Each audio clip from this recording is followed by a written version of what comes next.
Bonjour à tous et bienvenue sur ce deuxième cours qui porte sur les suites arithmétiques. Donc dans la première vidéo, on avait d'abord défini ce qu'était une suite arithmétique. Et dans un second temps, on avait utilisé la propriété bien pratique qui permet de calculer n'importe quel terme d'une suite arithmétique sans avoir à utiliser la relation de récurrence. Donc dans ce second cours sur les suites arithmétiques, on va s'attacher à étudier le sens de variation d'une suite arithmétique en fonction de sa raison. Et ensuite, on finira par établir un petit tableau récapitulatif sur les suites arithmétiques, donc qui reprend la définition et toutes les propriétés qui gravitent autour, afin que vous puissiez aborder n'importe quelle suite sur les suites arithmétiques de façon sereine. Donc je vous laisse tout de suite avec le cours et les exercices. On va à présent voir une nouvelle propriété sur les suites arithmétiques et qui concerne cette fois-ci le sens de variation d'une telle suite. Donc, soit UN une suite arithmétique de raison R, avec R un réel. Alors, si la raison de notre suite arithmétique R est strictement positive, alors UN est croissante. Si R au contraire est strictement négative, alors UN est décroissante. Et vous l'aurez compris, si R est nul, alors la suite UN est constante. C'est un petit peu logique. La formule par récurrence d'une suite arithmétique, c'était UN plus 1 égale UN plus R. Donc si R vaut 0, on a pour tout n UN plus 1 qui est égal à UN. Et en fait, notre suite, elle vaut toujours la même chose. C'est une constante en fait. Elle est toujours égale à son premier terme. Bon, je vous l'accorde, c'est pas le type de suite qui est le plus intéressant à étudier. Je vais vous faire la démonstration rapidement parce qu'elle est pas compliquée du tout et surtout elle fait intervenir une notion qu'on a déjà vue, donc qui porte sur les variations d'une suite. Alors, comme on l'avait vu précédemment, on étudie le signe de UN plus 1 moins UN. Hop. Donc là, dans ce cas-là, on a UN plus 1 moins UN. Donc, UN plus 1 qui vaut U0. On utilise ici la formule explicite. Plus, donc, N plus 1 fois R. Moins, attention, U0 plus NR. Donc on reconnaît bien ici les deux formes explicites, une fois appliquée à UN et une fois appliquée à UN plus 1. Donc on va avoir U0 plus N fois R plus R moins, attention, on distribue correctement, moins U0 moins NR. Et donc si on supprime les termes, hop, on a U0 qui s'en va ici avec celui-là, plus NR moins NR, et il nous reste uniquement R. Donc tout ça, c'est finalement égal à R. Et donc ça rejoint bien, ça fait bien le lien entre ce qu'on avait dit sur les sens de variation et la propriété qu'on a là.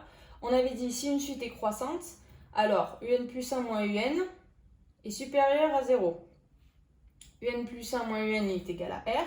Donc cette fois, c'est si R est positif, alors UN est croissante. De même, on avait dit que si UN plus 1 moins UN était négatif, alors la suite était décroissante.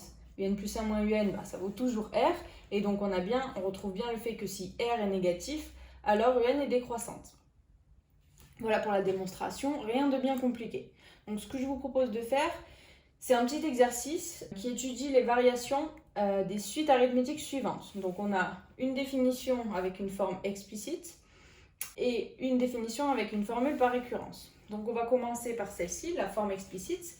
Alors, qu'est-ce qu'on fait? On va commencer par identifier. On se rappelle qu'une suite arithmétique, la formule, c'est UN est égal à U0 plus N fois R. Donc U0, c'est une constante, donc on cherche la constante là dans l'expression.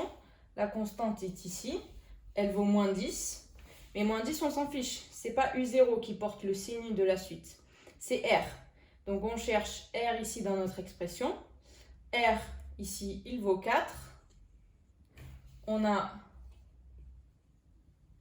R égale 4 qui est strictement positif. Donc UN croissante.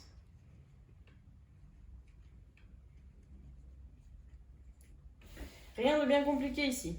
Ensuite, on passe à la formule par récurrence. Donc là, cette fois, on nous donne V0 qui vaut 6. Mais toujours pareil, V0 ne porte pas le sens de variation de la suite arithmétique.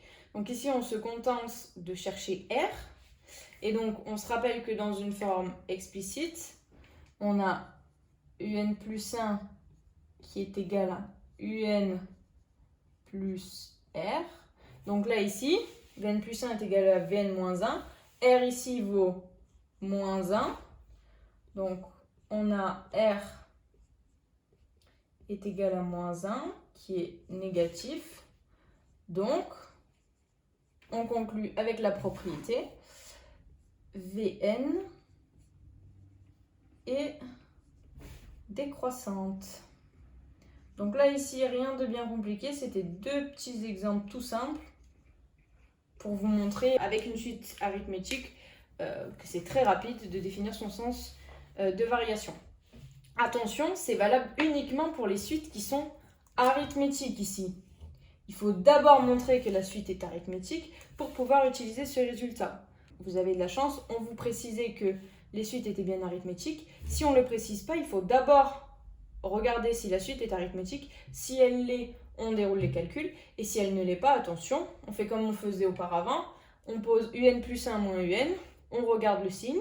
Si c'est positif, la suite est croissante. Si c'est négatif, elle est décroissante. Si c'est nul, elle est constante. Alors, si maintenant on essaye de résumer ce qu'il faut savoir sur les suites arithmétiques. Déjà, c'est sa définition. Une suite arithmétique, c'est défini par récurrence par la formule un plus 1 est égal à un plus la raison r. Comme par exemple, un plus 1 est égal à un moins 2. Je rappelle une fois encore que la raison peut être négative. Ensuite, on a la propriété qui permet de trouver la formule explicite d'une suite arithmétique, qui est que pour tout n entier, on a un qui est égal à u0, donc le premier terme de la suite, plus n fois la raison r. Comme dans l'exemple, un est égal à 1 plus 4n. Ici, u0 vaut 1 et la raison r vaut 4. Ensuite, on a vu les variations d'une suite arithmétique. Donc, si la raison r est positive, un est croissante. Si la raison r est négative, un est décroissante. Enfin, dernier point, la représentation graphique d'une suite arithmétique, c'est que en fait, une droite peut passer par tous les points de la suite. Donc, c'est ce que j'ai mis en exemple ici. En fait, il faut que vous reteniez qu'une suite arithmétique, c'est simplement une évaluation de la droite en certains points. Parce qu'une droite est composée d'infinité de points. Nous, on n'a pas une infinité de termes dans notre suite UN. Elle est évaluée que pour les entiers. Mais c'est un petit peu l'équivalent des fonctions affines que vous traciez au collège et en seconde.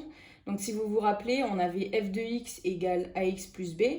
Donc avec A qui était la pente de la courbe et B qui était l'ordonnée à l'origine, ici c'est exactement le même principe. Ici on a l'ordonnée à l'origine qui est U0, donc c'est le B de notre AX plus B. Et la pente, ça va être notre raison R. Donc ici, on a représenté une suite décroissante, donc la pente R est strictement négative. Donc plus la pente va être négative, plus la suite va décroître rapidement. Et plus notre raison R va être grande dans les positifs, plus notre suite UN va croître rapidement.